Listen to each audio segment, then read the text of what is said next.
It's not every day you get to talk to a trumpeter. Yes, that's right. Mr. Rodney Block is a real live trumpeter.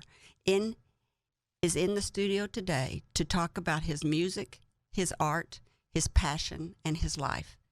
If you live in Little Rock, Arkansas, or close by, then chances are you may have heard the pleasure of hearing this gifted musician blow his horn, while slipping in some of his encouraging words and uplifting comments about humanity and having compassion for all peoples. Mr. Rodney Block, with the alter ego Black Superman, is just that. By day, he is a family man selling pharmaceuticals and medical supplies, and by night, he is a horn man playing a range of genres: jazz, gospel, hip-hop, and country. As a musician, Rodney has shared the stage with big-name performers: Earth, Wind & Fire, Bobby Brown, jazz royalty Ellis Marsalis, soul singer Layla Hathaway, and the great R&B artist Johnny Gill, Eric Bennett, and Joe. And Rodney often plays with the legendary hip-hop artist Dougie Fresh. Want to hear some of his music? Rodney has recorded 9 albums. I think at my last count is 9, right, Rodney? 7. Well, I had 7, and then I counted 9 when I went to your... Okay, 7 albums at my last count. Maybe more, maybe less, soon. Yes. Just ask your smart speaker to play Rodney Block for an afternoon of lovely music and melodies. I've been jamming on it for a week, Rodney. It is my pleasure to welcome to the table the gifted and talented trumpeter, who's also just a great guy, Rodney Block. You're so nice. It's because you're so nice. You're so nice. You Thank didn't pick up the trumpet, I like to say. You didn't pick the trumpet. I like to say it picked you because it was kind of a turn of events. Tell us how you came to play the trumpet. It was kind of, basically it was a hand-me-down. I have an older brother, and he was a year older than me, and he started in the 6th grade band program, and I think he was in it for a few months, and it just didn't take. So my parents had purchased this trumpet, for him. So when it was my turn to join the band, my folks said, well, if you're going to be in the band, you're going to have to play your brother's trumpet because we've already purchased an instrument and we're not going to buy another horn. So you have a horn. So if you're going to play in the band, this is the horn you're going to play. And that was fine by me. Talk about your family. You were born in Dumas, Arkansas. Yeah, I'm a country boy from the South. Does that make you a ding-dong daddy from Dumas? Yes. I think Arkansas Flag and Banner made some banners one time that we put down the road at Dumas that said ding-dong daddy. Yeah. What does that even mean? You know what? It's the birthday of the town. It's a celebration every year, but there is a story that goes to it, but I'm not remembering the story. But so this is a Dumas thing. This is a Dumas thing. Oh, it's a big proud. You're a ding dong daddy from Dumas. Yeah, ding dong daddy from Dumas. It's kind of like Hope has their watermelon festival. Yeah. Or Warren, Arkansas has the Pink Tomato Festival. Or like Dumas, Toadsuck. Toadsuck in Conway. So Dumas has the Dumas Ding Dong Days, and growing up that was a big deal. But I'm from Dumas, and it's 6 of us in the family, actually 7 of us in the family.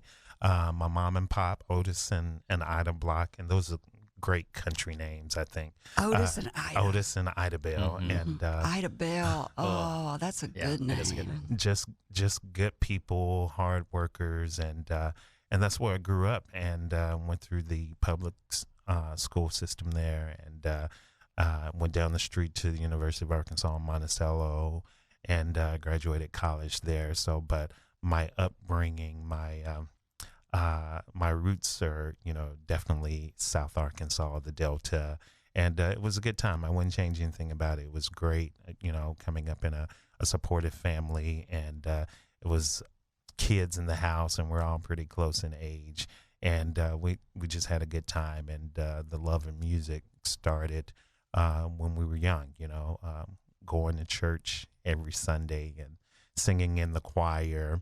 And I remember seeing musicians when I was young. There was a guy by the name of Jimmy Rohn. That's another good name. Jimmy Rohn is a great name. And he ended up, he played the guitar.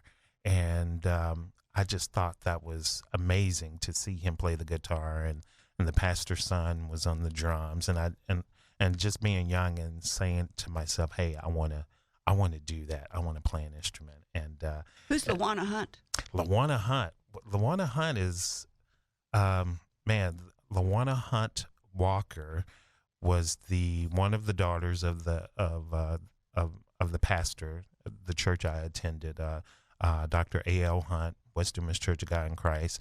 He had several children, and LaWanna Hunt was she played organ and piano, and she basically taught me, my brother, my sister, countless young people during the 80s and 90s music. So, when you're in school, starting in 6th grade, you learn the fundamentals, you learn how to play the horn, and you learn your scales.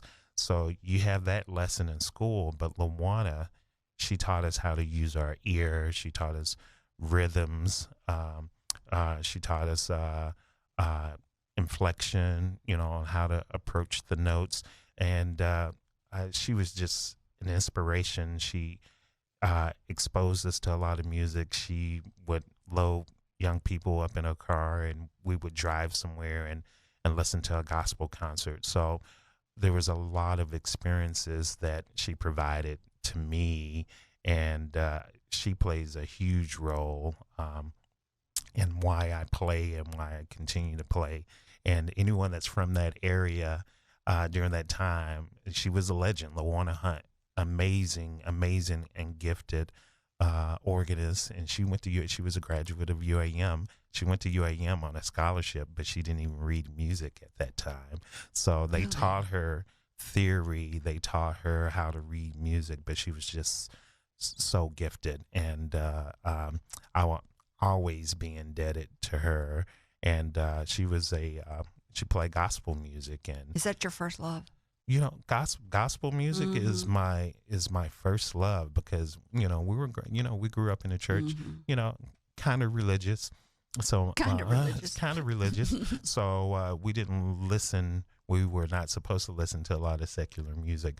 But when my mom and pop were not at home, we would turn the radio station, or my brother would have a cassette tape.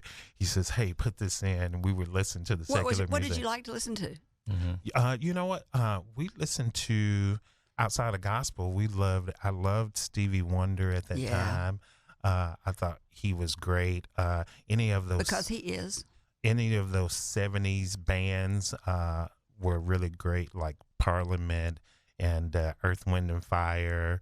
And then the pop music, when I was in high school, pop music. So the Michael Jackson, Wham, Madonna, anything that was 80s, we loved it. So hip hop music, but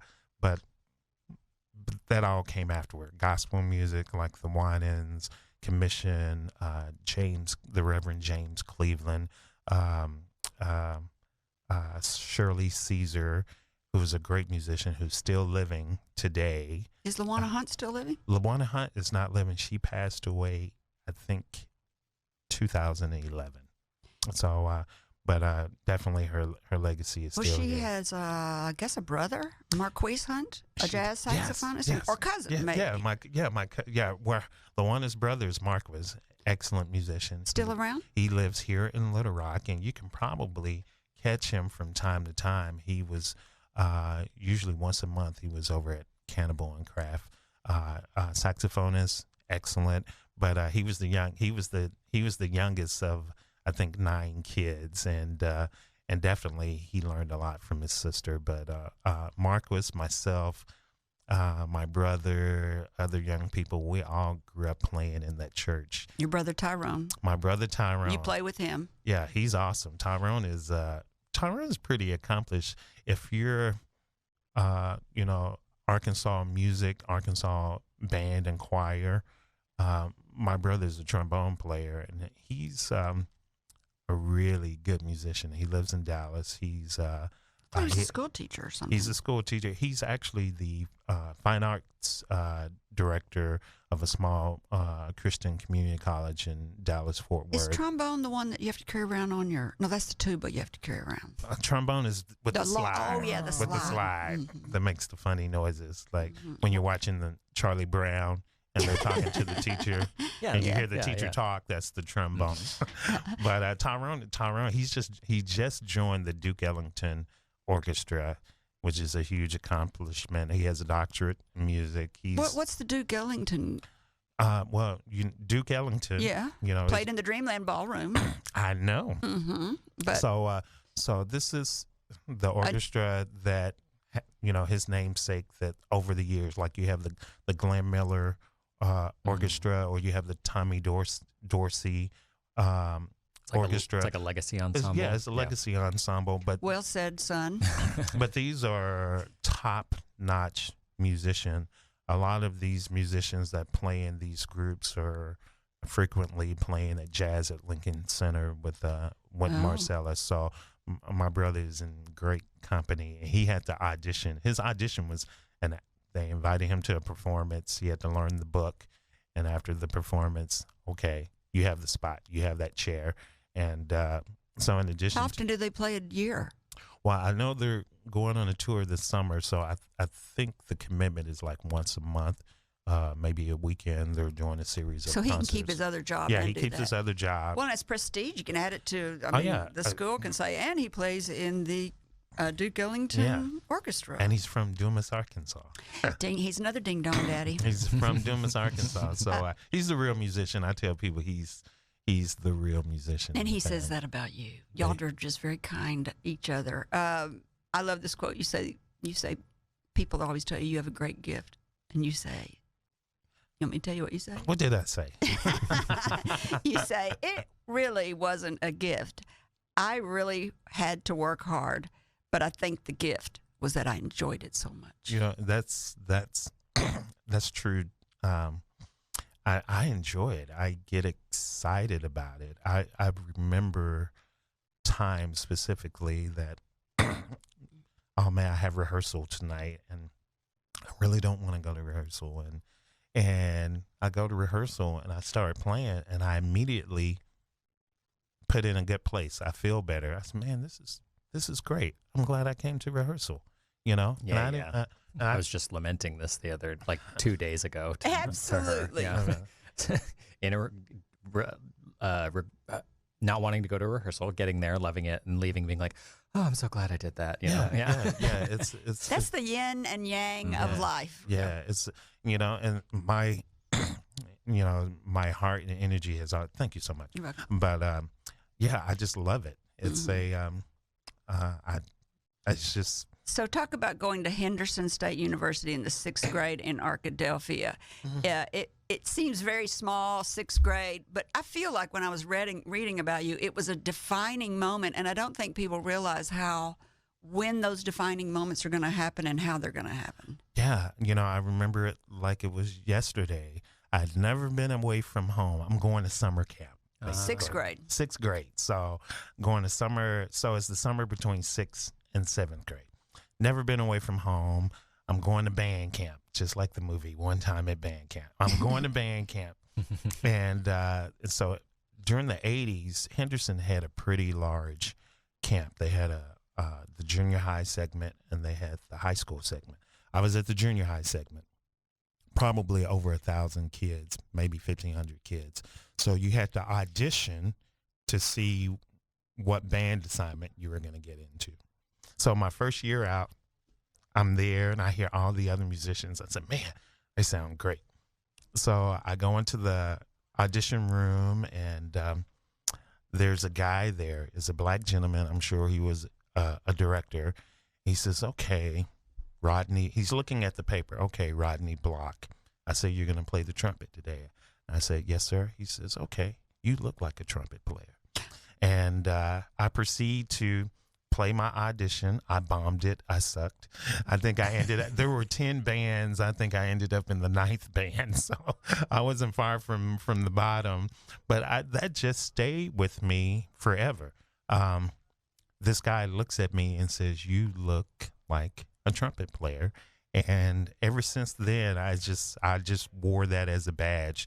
If I played in the band, I played the trumpet, especially coming up in the 80s and 90s when saxophone was like the preferred instrument. People loved the saxophone. Mm-hmm. Little Rock had a premier saxophonist, I'm sure you know, Art Porter Jr., Oh, you know. yeah. And there were tons of people that were kind of, they took up the saxophone because of Art Porter Jr. But I wanted to play the trumpet, and I wanted to somehow wear that badge and saying, hey, trumpet is a cool instrument to play. I love that. Though you got a music scholarship from the University of Arkansas at Monticello, you majored in communications. Yeah. What's up with that? They'll give you a scholarship if you don't major in. Yeah, they will. If you play well enough, they will give you a music scholarship. And I was an all region and all state trumpet player back in high school. So I think pretty much every school in Arkansas gave me a music scholarship, just kind of based on that accomplishment. Right. But during that time, I tried to major in music for a semester, and I hated it. I did not like it. I stopped playing my trumpet, and I realized I'm more of an emotional player. I read music, but I don't necessarily have to know the ins and outs of it. So the other thing that I felt comfortable in, speech communication, I'm pretty good in front of people. I'm pretty good talking with people. So I changed my major, and then I started playing my trumpet again. So it was The right move. it was the right move. And again, I guess I consider myself more of a spiritual player. It comes from the spiritual side of me, and not so much that technical side. I think that's why you're so much fun to listen to and watch, is because it is emotional. It's not rote. It's not like do do do do. It's do do do. If y'all aren't watching on YouTube, you need to, because Mom's face is like perfect. Do you remember your first gig? Gosh, my first gig. I can remember some of the first performances. Being in college, my brother and I, the late Fred Taylor, who was the chancellor of the University of Arkansas in Monticello, was having a Mardi Gras event at the chancellor's home. So they invited me and my brother to do a little kind of Mardi Gras, Dixieland, New Orleans type music, and it was me and my brother. And I remember going over to the chancellor's house, and you have all these dignitaries there, and you're a student, and we're playing, and they pay us at the end of it, and I thought that was pretty good. And you probably ate good hors d'oeuvres. Yeah, it was great, and so that was some of the first real performances and gigs that we started doing, and we had like a little ensemble group, a blues group, and at the university, and one of our first gigs was playing at the old Juanitas, and we opened up for the fabulous Thunderbirds. Wow, that's pretty impressive. Yeah, I mean, so we won a blues competition or something. I don't know how we got invited, but we ended up opening for the fabulous Thunderbirds at the old Juanitas. And you've been successful since day one. We've had some fun opportunities. I mean, it's fun opportunities. Besides being a gifted musician, one of the reasons you have opportunities is your willingness to do stuff. You're just willing to do it. You're just like, sure, I'll do it. Sure, I'll do it. Yeah, you don't let your ego get in the way. You don't have any weird hang-ups about anything. You're just like, yeah, let's try that. Yeah, I tend to be pretty easy. Yeah.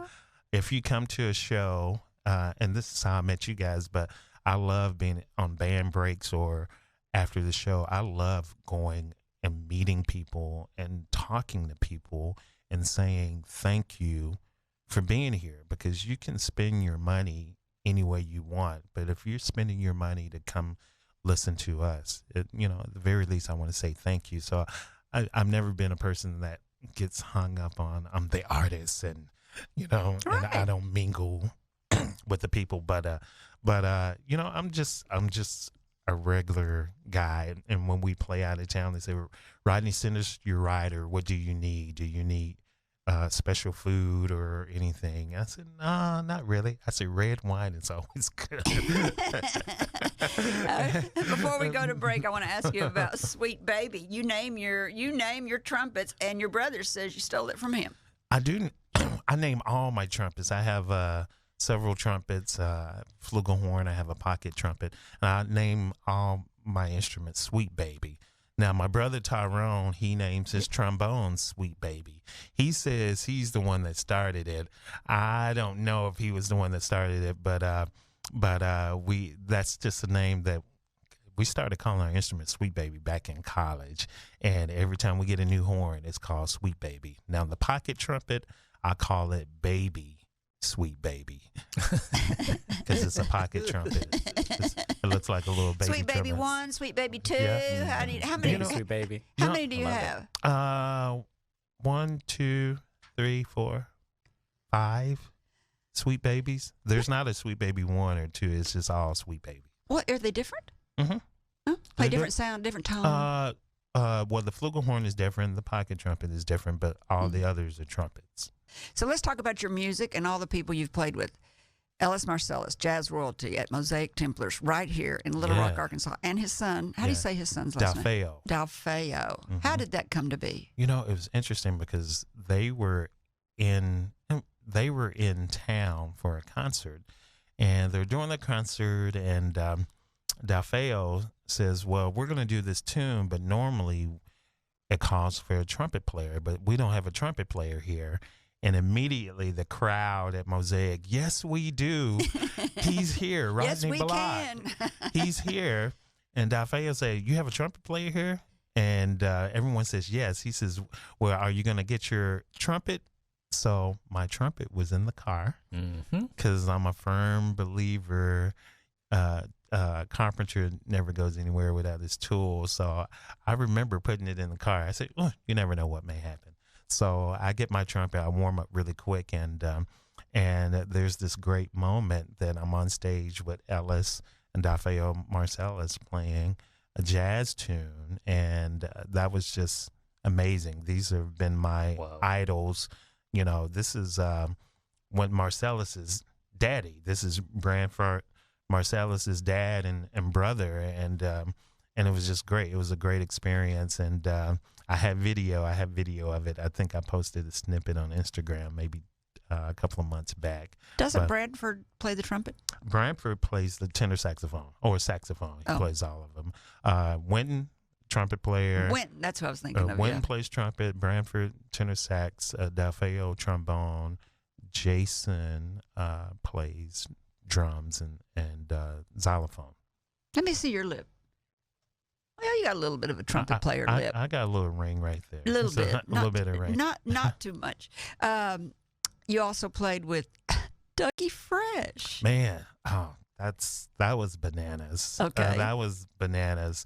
So Dougie Fresh, this was in 2016. He was in Little Rock playing a concert, and I was on the same show. So I played before him, and I just remember it was a great night. It was fun. It was high energy. I didn't even meet Dougie Fresh that day. I just had a great time hanging out. So the owner of the club calls me. He says, hey, Dougie Fresh really liked your horn player. Can he have your number? I said, sure. So I didn't think that much about it because you meet people and they say, oh, we like the way you play, blah, blah, blah.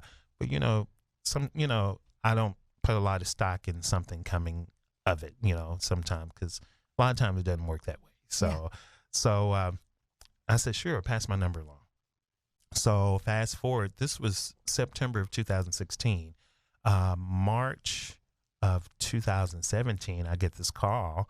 He says, hey, Rodney, this is Dougie Fresh. And he has that New York accent. And he says, I've been meaning to call you sooner. Now, how much later is this? This is like 4 or 5 months later. Oh, wow. So I'm in the house, and I'm like, this is Dougie. I put him on speaker. Gene, come here. And we talk. He just says, hey, I really like your horn playing. He says, I always wanted to play the trumpet. Boom, boom, boom. He says, I have some shows with you. I'm going to have my manager call you, and we're going to get you some dates so you can come hang out with us. I'm like, great. Whoa. So my first show was Bronx Day in Bronx, New York City. And there's probably like 8,000 to 10,000 people there. And I'm so nervous, but it was just ended up being a lot of fun, and that was kind of like my audition. So he says, that was good. He says, what are you doing later? I said, nothing. He says, well, we're going to play this club in Manhattan. So I went to the club. It was a comedy. It was like a 10-year anniversary for a comedy show, and Cedric the Entertainer was there. There was another comedian that's on TV quite a bit, and and it was so much fun just rocking out. So that just led to a series of concerts and tour dates for that summer, and I had the best time. That's where we did a show with Bobby Brown, Erykah Badu, Babyface, and I'm backstage, and I'm a music fan first, so I'm there. You play the show, and I leave, and I'm going out. I'm either backstage or I'm going to the audience, and Dougie or his DJ was, hey, Rod, where are you? I said, man, I'm listening to the concert because I'm a music fan, and it was just a lot of fun to be in that space with him, because Dougie, he was like Prince. When Prince was living, Prince really didn't have an appreciation for like rap music and hip hop music, but Dougie Fresh was that guy that he liked. So if you do some research at Prince concerts, like the hype man was Dougie Fresh. He was on tour with Prince on a lot of occasions, but Dougie's just like a real person. We did a show in Kansas City, and we got rained out because of lightning. So Dougie calls. All the other artists are hanging in the hotel lobby, like SWV, Guy, Teddy Riley, of Guy, Keith Sweat. So this is an R&B concert, and these are all pretty legends in R&B. And they're all hanging out. And Dougie, he goes out for a run. He comes back. He says, right, who's all downstairs? And I tell him, he says, well, what are you doing? This is like 12 o'clock at night. He says, well, come hang out with me in the room.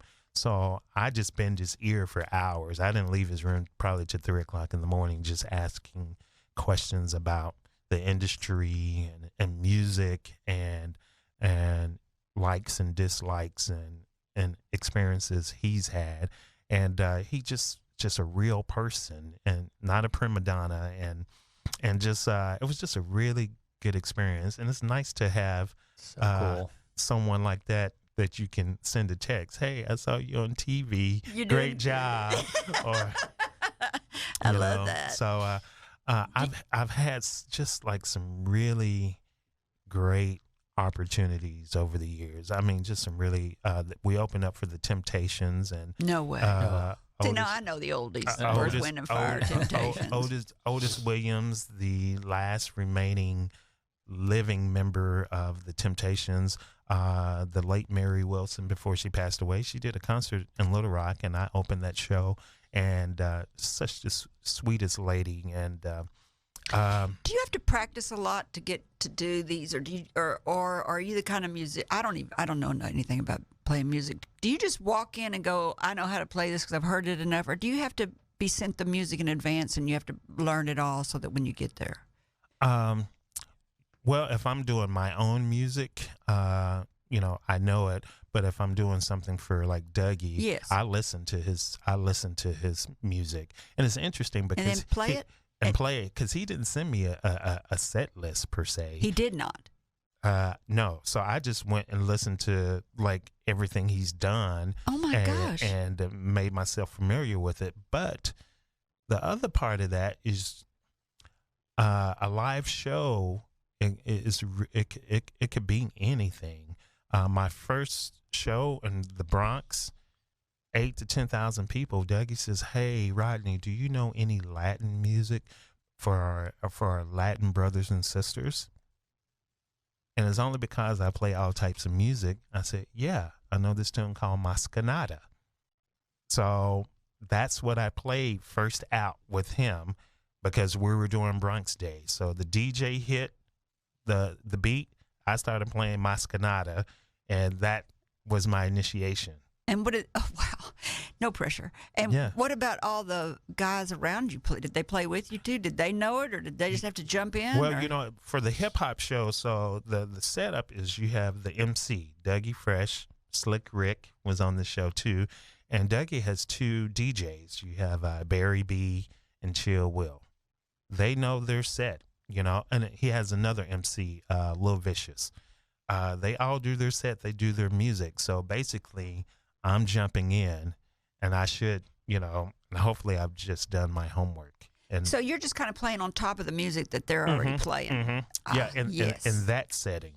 Now, if we're doing a concert like we did at Wildwood, Bevan Keating, who's the director there, he sent me the music. He sent me the recording, and he sent me the written music. With my musicians, it's easier just to learn it by ear because it's just quicker, and you don't have that handicap of having to look at music when you're playing a performance. Is there one that sticks out, one performance that sticks out in your mind that you're just like, I love this one? So is there a favorite? Favorite performance. You know, I don't know if there's a favorite performance, but there's been a lot of moments where I go home, I said, you know what, that felt really good. That felt great. Is there any you're embarrassed by? Come on. Yeah, when I was I remember playing a church function, you know, and it goes back to where's your heart, where's your attitude. I remember I'm gonna tell you two stories, and I learned a good lesson. I was supposed to play at a church. You know, sometimes we get a little haughty and we get a little prideful. You know, I'm the musician. Ego. I'm the musician. I'm gonna go in here and I'm gonna do my thing. And it never serves you well. Yeah, it never serves you. You know, they say pride comes before destruction.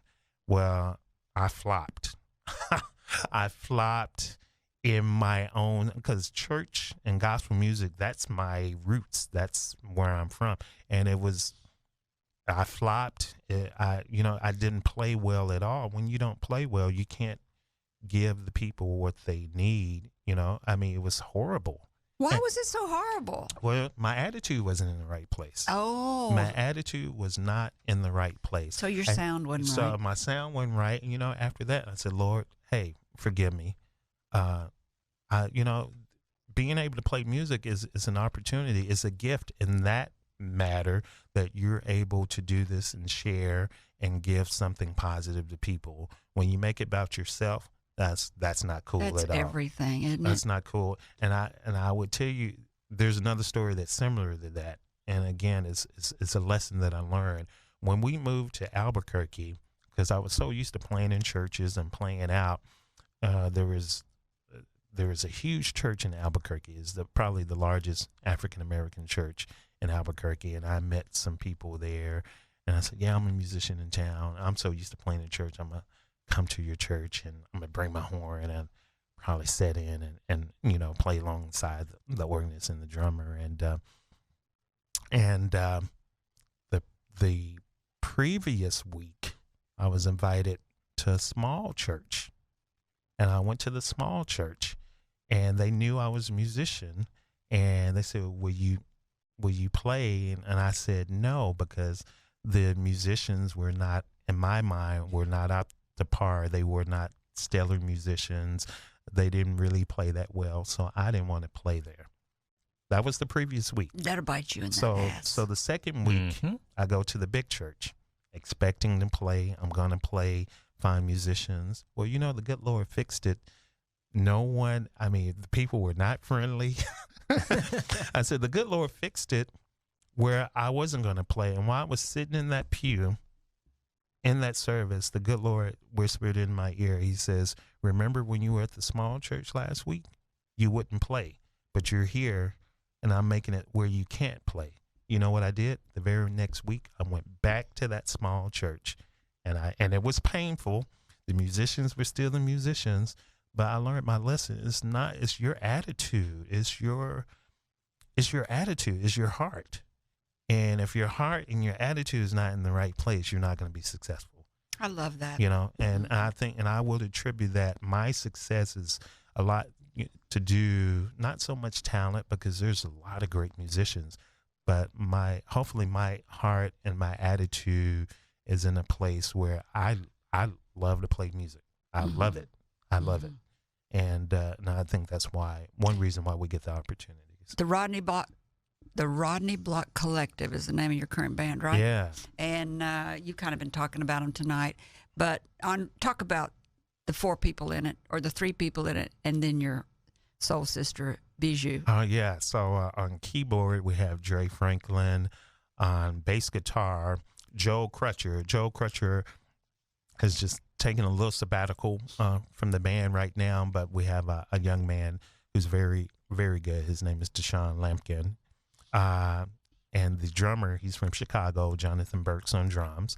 And our vocalist, Bijou, she's just... Oh, she's so good. She is such an awesome singer. I mean, she could sing Whitney Houston as good as Whitney Houston can. She was so good. She's great. She's great. And Bijou and I, she called it to my attention this weekend that we've been working together for about 15 years. So out of this iteration of the band, Bijou has been with me for the longest. She's like your sister. Yeah, she's like my sister. Do you ever sing? Sometimes. If I'm feeling pretty good, because I'm not a singer, but it's purely people know that, oh, Rodney must be in a good space if he's trying to sing. So talk about your talent in your band and how you support and your supporting roles, because I think this is endearing. You're all about they're great. They could all be alone by themselves, but but if they get a chance to do something better, you're very supportive. Yeah. I think, all those musicians all the guys that play with me are just stellar. I mean, they're stellar.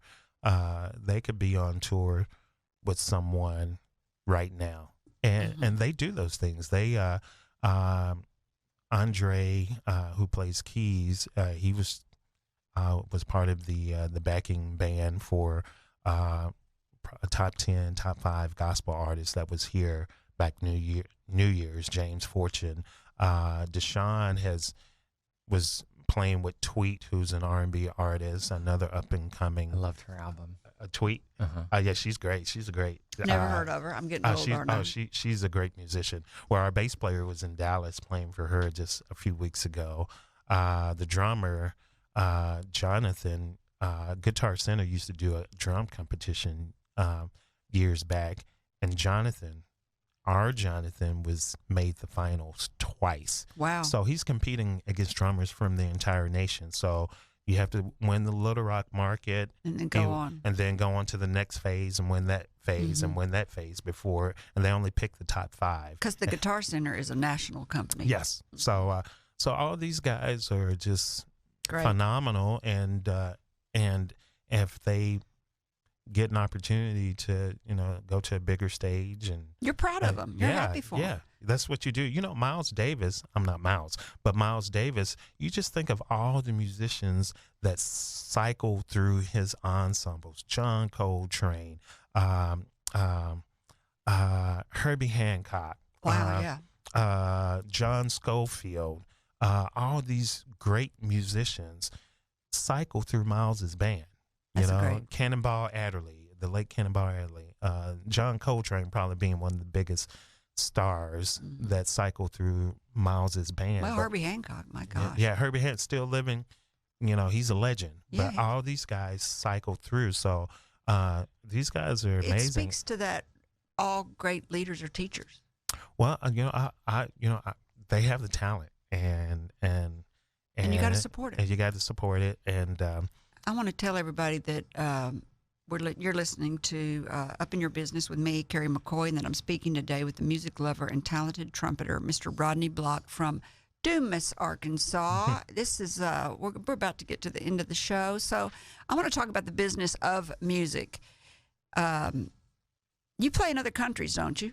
Haven't you played in other countries? Yes. Isn't that how you learned that Latin song you were just talking about because you were in Mexico? Yeah, well, actually, Brazil. Oh, Brazil. Brazil, Mascanada, one of my favorite tunes, and they love the bossa novas in Brazil. And it was interesting being in Brazil.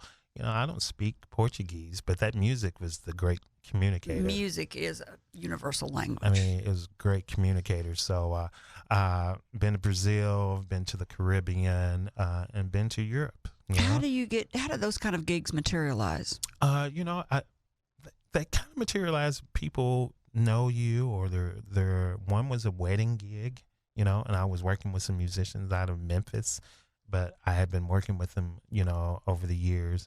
So I think part of it is reputation. And this lady said, we're going to get married in Brazil. Y'all come over here. In the Caribbean, yeah. In the Caribbean, yeah. How lovely. Nice. Yeah. The Bahamas, actually. Oh, that was great. There was a guy that was living here, and he was from Brazil, but he would come to our shows, and he says, "Hey, Rodney, would you do a tour in Brazil?"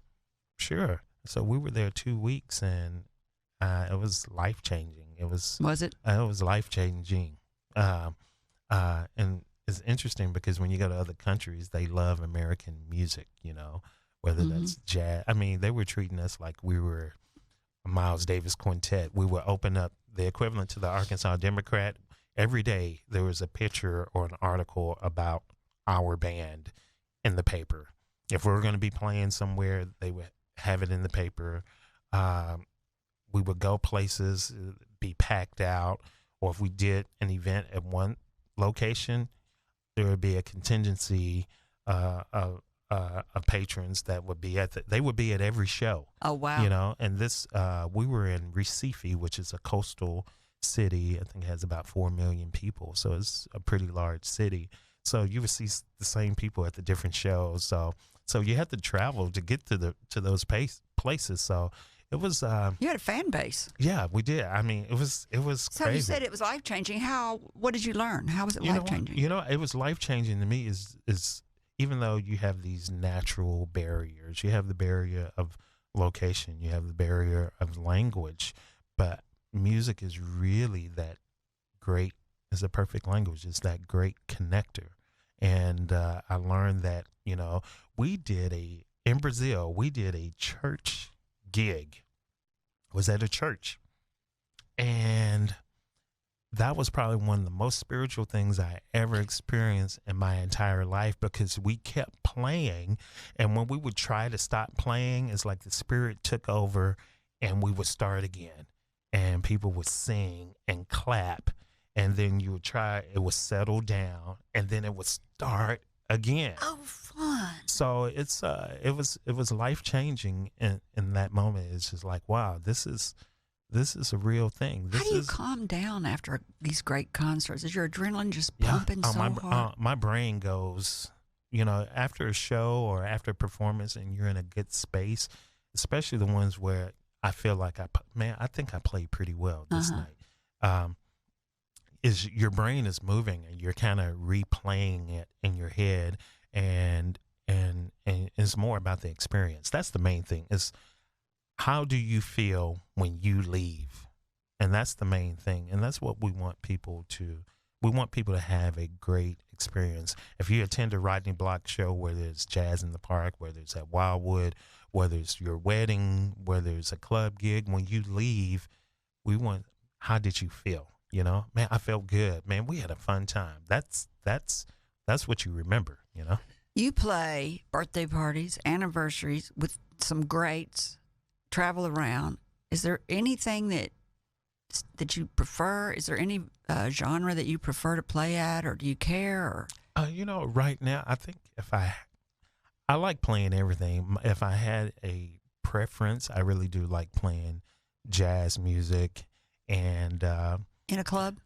You know, or do you care? I really don't care. I think, you know, I really enjoy the variation. I think that's what it is. Mm-hmm. I love being able to, in a day or evening setting, we may be at the governor's mansion, and the governor and his wife are big fans of the band. We may be there playing, all jazz gig, and then hours later we're playing a club gig where we're playing all hip hop music. Mm-hmm. Two different crowds, two different settings, but I enjoy them both equally. Every time I see you, you talk about you get up to the mic and you end up talking about, you slip in a few positive words about gratitude and always encouraging words. And your wife, even I read where your wife says, "What makes you special?" Speaking about you, is he is kind and genuine. No matter the success, he remains warm and fun. Where does that come from? I think part of it comes from my mom and my pop. My mom is the sweetest lady in the world. She's the sweetest lady. You said you were going to tell us a story about her. Oh man, so last year we started doing these series of mini concerts at different schools in the Delta. So my hometown, Dumas, Star City, Monticello, McGee, Lake Village, Hermitage. So there's a program, it's called See Arts, and they bring the arts into the school. So we're one of their, we're part of their roster. So my mom is so sweet, and if we're playing a concert that's not too far away, my mom would drive. So she'll drive to Monticello. If she knows I'm going to be in Monticello, I see her walking into the auditorium. She's at Monticello High School, or she's at Star City, or she's at Lake Village. And last week we were in my hometown. We were in Dumas, and we did two concerts. We were at the high school and the junior high. We're setting up at the high school at 9 o'clock in the morning, and my keyboard player, "Hey, Rodney, there's your mom." So she's right there down front. And then that afternoon, she's at the concert again. She really is the sweetest person I've ever known. How does a sweet person raise 7 kids? I mean, she's absolutely the sweetest how can person. you stay sweet and raise 7 kids? Ida Bell is sweet. She is so sweet. So I'm, and Ida Bell. I precious. Love that name. So and she's soft-spoken woman, very strong woman, and I think a lot of that warmness, it kind of comes. I get a little bit from her, but the other part, I'm really grateful. I'm really grateful because I've been in a rough patch before, and not that my situation, I mean, there's people that have had it a lot worse than me, but I've been very fortunate in my life. I have 2 parents that are both living, they're together, and they've You've had a strong base. You've had a strong father influence. Yes. And so a lot of that is just like gratitude, just gratitude. So when I go, I want to tell our listeners that I highly recommend asking your smart speaker to play Rodney Block because I have been doing it for days, and I think he's got more tunes than Ed Sheeran. I don't know. Ed Sheeran starts recycling, and Rodney just keeps on going. I'm like, well, that's a new one. Well, that's a new one. Yeah. But do you get any royalties off of that? I do. Okay, good. I do. Good. Yeah, well, I do. Keep it up. Playing. Yeah. So I wonder about that because I'm not buying your CDs because no one knows how to buy CD. No one knows how to play a CD. First of all, I know. I bought a you new vehicle and it doesn't have a CD I player. know. I've got your CDs, but I'm like, well, what am I supposed to do with this? It's a collector's item now. That's what it is. It's like vinyl. You just say, hey, this is a collector's item. Maybe it'd be worth something. So if someone wants to hear you play, where should they go right now? You said you were playing at the Red Room, and then you're going to be playing somewhere. I'll be at the Whitewater. Oh, that's on Friday. right, Whitewater on Friday night. Friday, February 11th is the hip hop show. My alter ego is Black Superman, and there's a hip hop artist. His name is Theme Music. So in 2014, we put an album out called The Last Action Heroes with Black Superman and Theme Music. So we're revisiting that album at the Whitewater this weekend. So it should be a lot of fun. It should be a fun show. So we'll be there. And can we follow you on Facebook or somewhere to find out where you're? It's just Rodney Block on Facebook. Rodney Block on Facebook. And I usually post where I'm going to be for the week. So they can go to Facebook. They can go to Instagram at Mo Better Block. Mo Better Block. Mo Better Block. Spell that. MoBettaBlock. Mo Better Block. Mo Better Block. And that's from the Spike Lee movie, Mo Better Blues. Have you seen the movie, Mo Better? Denzel Washington plays the part of a trumpet player. I'm going to write that one it's down because I love Denzel Washington. It's a great movie. And Denzel Washington, talk about someone who's dedicated to their craft. When he's playing the trumpet in the movie to the music, He's doing it right? He's doing the actual fingerings. Oh, that's cool. So what's the name of the movie? Mo Better Blues. Mo Better Blues. It's a Spike Lee movie. And I just love. And Denzel plays the part of a trumpet player. And to give you a little bit more trivia behind that, the actual trumpet player for that movie, his name is Terence Blanchard. Terence Blanchard plays trumpet. He actually is the first black artist to have an opera play at the Met. And so this is Terence Blanchard. Heidi's nodding her head back there. She knows that. Terence Blanchard, trumpet player. I met Terence Blanchard. Wrote an opera. Yeah, he wrote What an opera. Was it? I can't remember the name of the opera, but just Google it. I mean, this is recent, like in the last 6 months. What's his name? Terence Blanchard. And he's a trumpet player. Oh, Gray's putting that one down. I'm writing down movies. You're writing down operas. Right? Yeah. And I met him 2 years ago here. He's a trumpet player. We had a chance to hang out. And actually, he does all this. He does, anytime Spike Lee puts a movie out, he's the one that's doing the music for, he's doing the music for the movie. He's doing the soundtrack. Always. So it's great to have these people in your phone. How come you met him? How'd you meet him? Well, he was doing a concert here in Little Rock about 3 years ago. Oh. And we had a chance to talk and talk music. And I didn't get a chance to go to his concert because I had a concert. And he was trying to come to my concert, and I was trying to go to his. But just a really nice guy. And it's kind of nice to have someone on your phone. I said, hey, congratulations on your boom boom, and they write you back. So I do that to people on my phone. They don't ever write me back. She's just talking about her kids. No. Well, that's true, though. I don't think people realize that musicians and actors are such entrepreneurs. And the reason I say that is because you take risks. You never know what your income's going to be. And you're positive and always taking on new jobs. And that, to me, is the definition of an entrepreneur, is the risk-taking, the fluctuating income, and the self-employment of it all. So I don't know if you ever thought of yourself as an entrepreneur before. I think I've entrepreneur. I definitely agree with taking risk. I definitely think of you have to always think outside the box. There's a musician from Little Rock, fine musician. His name is Merlon Divine. He's from Little Rock, and I'm just a little older than him. But we had a conversation, and he does music full time. He lives in the D.C. area, and he looks at it like, in a calendar year, what do I want to make? So what do I want to make each month, and then how do I get there? And, and I've kind of adopted that a little bit is musically, and I even look at my musicians, how much do I want to make sure these guys put in their pocket at the end of each month? And I think about that, and I have that number. That's just like a business owner. So how do I get there? And you get there, you definitely have to think outside the box. You have to be creative. Definitely, the main thing is your product. You have to have, if you have a good product, you can get to where you want to go. So the music always has to be good, and the music has to always appeal to a broad range, and be easily accessible. Easily accessible. People have to know where to buy it, or where to hear you play, or how to get involved with you. I mean, it's constant networking. Yeah. You are the product. Yes, that's it. And and you have to diversify. One thing I find is interesting, I really will say is one of a niche for us, is because we play everything. We play jazz, we play blues, we play country music. We've done a country music show.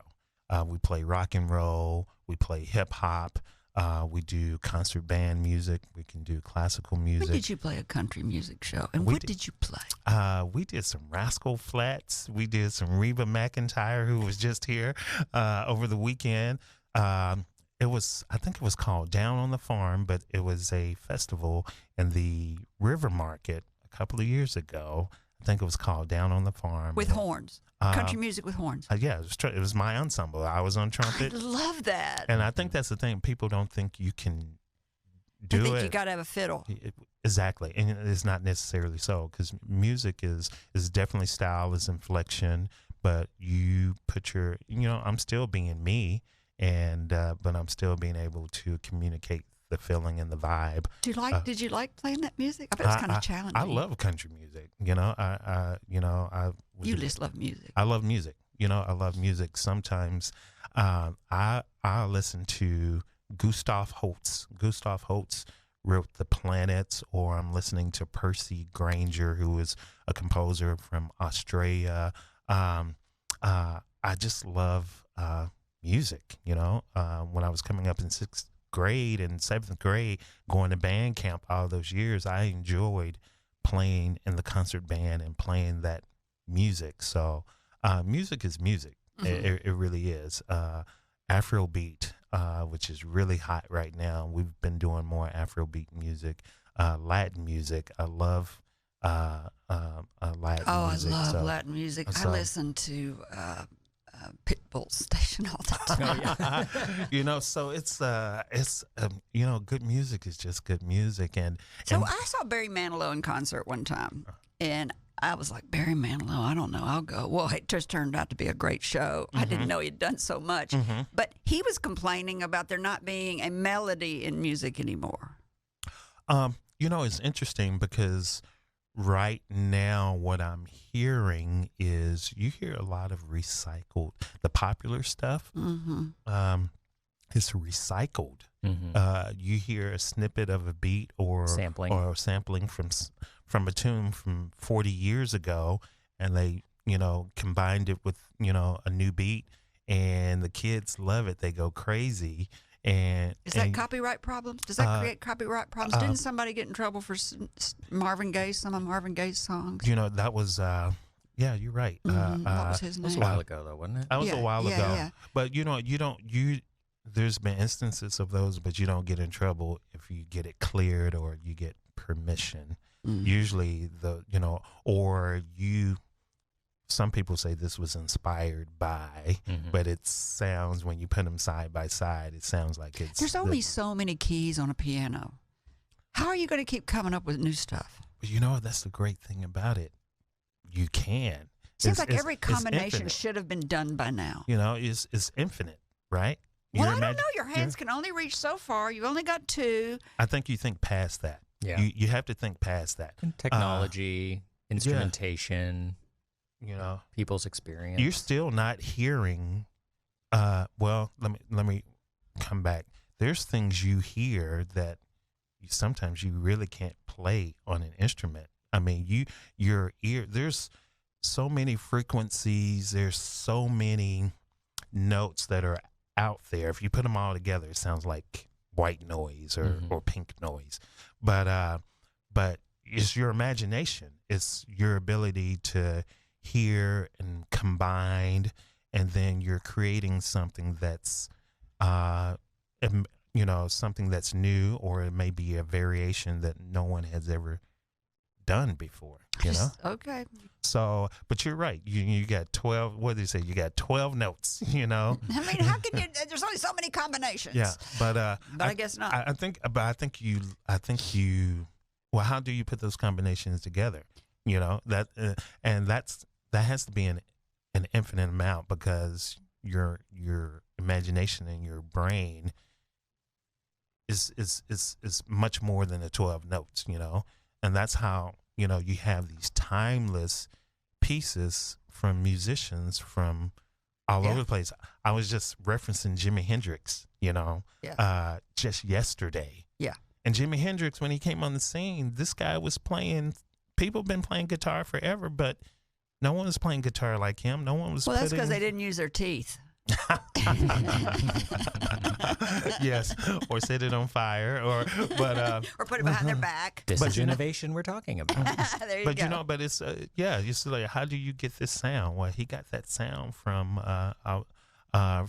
this technique, or so the mind, the human mind is just is wide open. It's creative, and I just think of not just music, but I think of scientists and doctors, and just from 1900 to present day, and everything they've done or been able to come up with, even with medicines, Oh my even gosh. with medicines, how the mind, people are able to create these things, and there's a creative side to that. Oh, absolutely. So, science and art. Science yeah. and art. Science and art is very closely related. Did you know that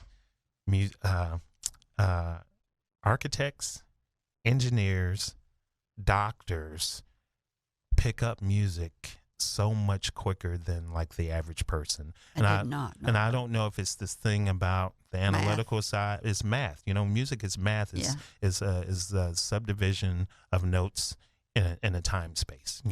And architects, engineers. I learned this from an engineer. He was so good at playing changes, and he says, Rodney, if I play this position on my fret, he says it's always going to be a flat ninth. No matter where I play it on the guitar, it's always going to be a flat ninth. And you're like, how did you figure that out? Yeah, how did you figure that out? But it's just interesting how closely related, the arts and math and science. And music theory is a whole science in itself, Did you know you can go to college and you can have a music degree and apply to law school or medical school? All you have to do is have the prerequisite courses. No. Yes, you can. Really? I knew a lot of people that did that. Yeah, you can have a music degree in college and decide you want to go to med school, and you can go to med school. So, wow. So you can go to college, be a band guy, get all the chicks, and then go off to med school and earn some money. That's the way I think about that. College is just for mating. I don't know what everybody else is. Oh, my God. And speaking of mating, I got to tell everybody, because this, I think, speaks to your initiative and kind of who you are. And I think that people that listen to this radio show need to realize, I think a lot of people are just born with a gift or born with a silver spoon in their mouth, and life was just easier for them. But you left college and had, Mr. Rodney Block, you left college and had followed a girl to Kansas City. Yeah, I did. And you had a country western song where you said, let me see if I lost the job, lost the car, lost the girl, and lost the money. Yeah. I remember That's a that. country song. That is a country song, although you don't have a railroad or jail in there. You didn't go to jail, and you didn't ride on a train. But you went back home to your dad. Yeah, it's interesting because who you love very much. My dad is just, if you can be in love with your parents, I'm that guy, because I love my mom. I have to tell you a story about my mom a little bit later, but my mom and my pop, just really good people, hard worker. My dad is kind of like a self-made man. I mean, but through hard work, has a great reputation. He's a brick mason, and he's just he's 74 and he's still laying bricks. He's probably out there working now, and I've been trying to get him retired for the last 20 years, but he just loves it. But just really smart guy. And I just remember when I was going through this really low point, everybody has a rough patch. They really do. Where you grow, and how you grow matters. And I remember it was Thanksgiving. I didn't even have money to get home, and I called my pop, and I said, man, I want to come home, but I really don't have money to get there. He says, Rodney, if you can get here, I think it'll be okay. And I remember borrowing money just to drive home. And that first night we were there, and I was talking to him, and he said something really interesting, because I was thinking about moving back home. I said, man, you guys are here. I have a support group. I can just move back home. I can work for you. I can just be here. And he says, Rodney, don't do that. He says, if you move back, then whatever it is that beats you up, it wins. And he says, if I were you, I would go back and I believe it will be better. And that's not what I wanted to hear. I wanted to hear, son, we want you here. Come back. Stay with us. We got you. And he says, no. He says, you need whatever it is. You need to get over that hurdle. So I went back, and his words were true. Gradually, things just started to turn, you know, things just started to turn. And I can say, and years later, my pop revisited, he'll revisit that moment every now and then. This was more than 20 years ago. He says, Rodney, remember everything you lost? I said, yeah. He said, you got it all back in double. I said, you know what? You're exactly right. You know, and that's, I think, you know, that's, you know, working and not giving up and my faith in God too, because it was, you know, there comes a point, whatever your spirituality kind of comes into question. And I remember driving down the highway and I was just really depressed. And I was driving from St. Louis back to Kansas City. And I remember saying, God, I've been speeding the whole way on this interstate, just speeding, driving kind of carelessly. And I remember, I said, God, are you even with me anymore? And I said it out loud. And as soon as I said it, usually I was, you know, my MO, I was driving down this highway. And if there was a car in front of me, I would just get right behind it so they would move over. Well, when I made the comment, God, are you even with me? There was a car in front of me and it immediately lost control. I thought it was going to turn over. So 2-3 seconds passed and the car went up on 2 wheels. It came back down and the driver regained control. And then the voice comes to me. Does that answer your question? Oh my God. That's a true story. At my lowest point. And, so, you know, it's, okay, you're there.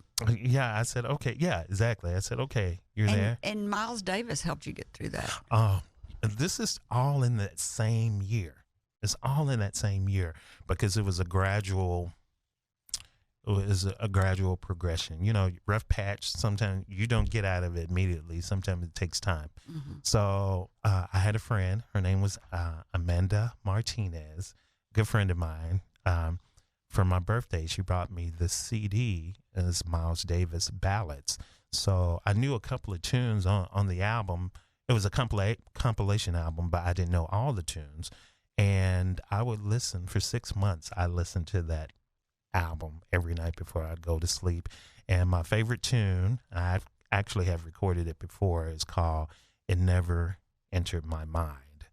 I re-recorded that tune and my version, and I renamed it the MD Saved My Life, which stands for Miles Davis. Listeners, y'all need to go ask your smart speaker to play it because I did, and I've listened to it like 5 times. Well, thank you so much. It's good. So, you know, what you're hearing, when people come to a show, they're really, you know, I just made the statement last night. I said, that really is my soul that people are experiencing. You know, you can only really play what you lived, you know, and that's what people hear, you know, and hopefully it goes out and it touches people and the experience is a good experience, you know, and it's like that at every show, you know, no matter what type of show it is. Where are you playing right now? We were just at the River and we did a Bob Marley, Lauryn Hill tribute this past Friday. Cool. This week we're doing some private gigs. I'm at the White Water on Friday night, and I'm doing a hip hop show. That's Black Superman. That's the Black Superman show. He's got like a 15 alter egos. So we've cut. We got it. We can't finish right there on your life because you went back and you met Gene and you started playing and you started a group called Dark Complexion and you became and you everything changed for you. Yeah, as you know, we talked about that gradual change. I went home and I saw my dad. He says, "Go back," and I went back and. I applied for a particular job, but after the interview, they said, Rodney, your personality is best for this job. So I got a new job. It was kind of like an upgrade in the position. And then around that same time, I met Gene, you know, and like I said, I'm on this trajectory. It's just everything's just kind of moving in a positive light. So I met Gene and her second year of law school. Yeah, she's a rock star. She is a rock star. If you do some research Yeah, on who goes her. into American Indian law? Why does she go into American Indian law? You know what? Because she's a saint. Well, you know Yeah. what? She is a part Native American. You know, Southern Cheyenne, and University of Kansas had just started this brand new program, Indian law, because and she worked for after law school. She actually worked for Pueblo out of New Mexico, the Isla de Pueblo, I think is the name of it. But just super smart. She's been an attorney for 22. You're like 23 opposites. years. You're like emotional. What is that? Right brain. Right brain, And then left she would brain. be the analytical Yeah. lawyer. Yeah. And I would think Indian law would be big bucks right now. I mean, there's so many casinos. I don't know if they were Yeah. when she chose it, but there Well, are now. When we went to New Mexico, there's tribes all along that I-40 corridor and I-35 corridor up past Santa Fe and from Albuquerque all the way out to Gallup. You have tribes along that interstate. So y'all didn't stay. Y'all got married like boom, moved to Mexico, boom. Yeah, we got married in '99, and she graduated law school in '99, and we moved to Albuquerque in 2000. Yeah. So did you play music out there? I did. I hooked up with some. How do musicians find each other? It's interesting because I always tend to find my musicians in church.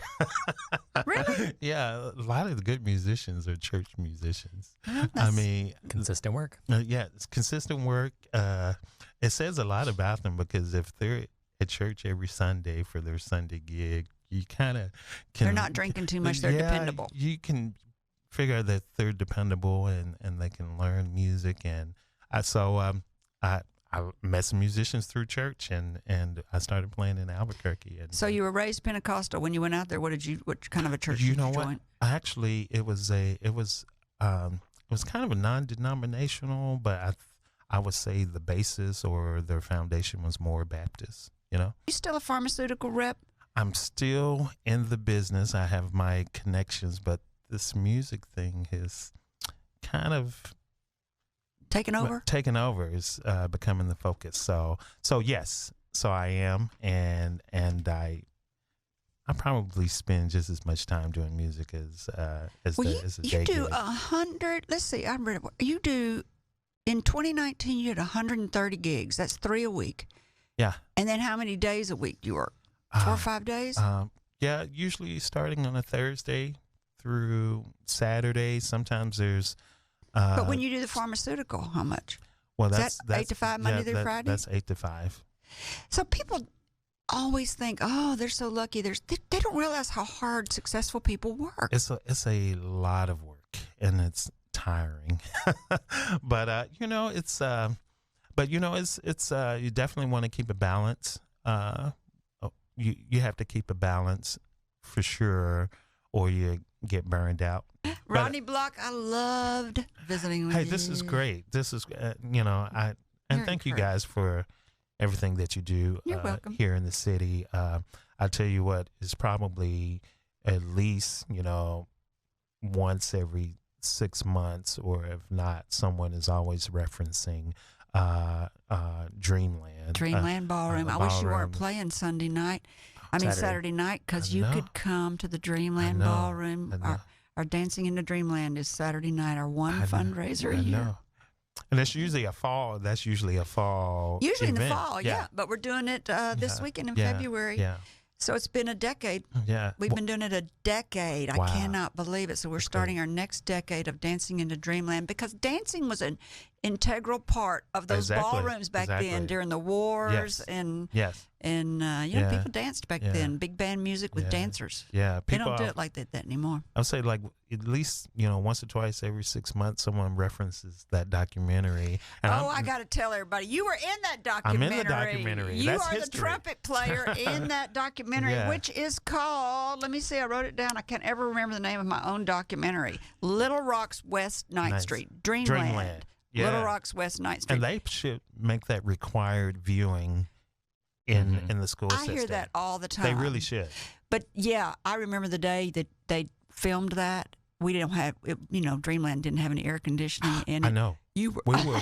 No, I He remember. knows. I remember it well. You were dripping It was- sweat. It was 2014, June 2014, and we would have to film in like 15 to 20 minute segments because it would get so hot, and we'd come downstairs, cool off, go back up, film more, come back. But it was, I think that was probably the hottest day of the year when we were You'll be to happy that to know point. there's You air talk conditioning in about there now. dedication. There's air conditioning now? Yes. Oh, man. We just got it. We just got it You'll this have year to come through a back. grant. We Yeah. just got our air conditioning through And you a guys grant. are putting in an elevator. We're as getting well? an elevator. Good. Oh, that's We're great. finally getting it up to where it is ADHD. ADA compliant. ADA compliant, American Disabilities Act compliant, to where anybody can get up there now. You don't have to walk up 3 flights of stairs, and Yeah. it's got air conditioning and heat, so we can use it year round, and you don't have to suffer man, like that's that. You great. were very, very good. I think you did that probably for PBS on the fly. They just called you up, and you were like, "Sure, I'll do it." Yeah, we got it together. It was fun. We went in. I think we recorded the audio in the morning, and then we went back and we kind of pantomime and lip sync. Oh, and they laid it on It was top of each great. other. Yeah. Yeah, but it was that was fun. That's history. That It is. is. You know what people don't history. realize when they watch that documentary, which is what I am always talking about, is that the African Americans in the first of the 21st century were called the prosperous people. And nobody realizes that till they watch that documentary and say, "Oh my gosh, I didn't know we had so much money. I didn't know this little 9th Street was just a thriving little business district," and that it just kind of fell to the wayside. Yeah. It was kind of like white flight went out and black flight went out.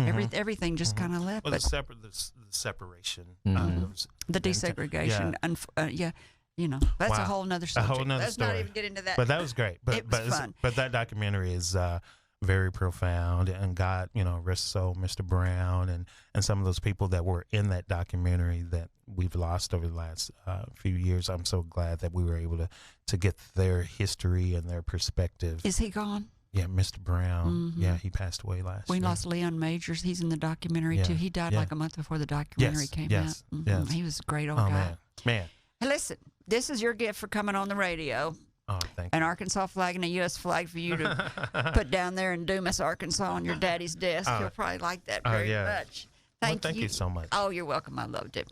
In you closing, to our listeners, thank you for spending time with us. We hope you've heard or learned something that's been inspiring or enlightening, and that whatever it is, will help you up your business, your independence, or your life. I'm Kerry McCoy, and I'll see you next time on Up in Your Business. Until then, be brave and keep it up.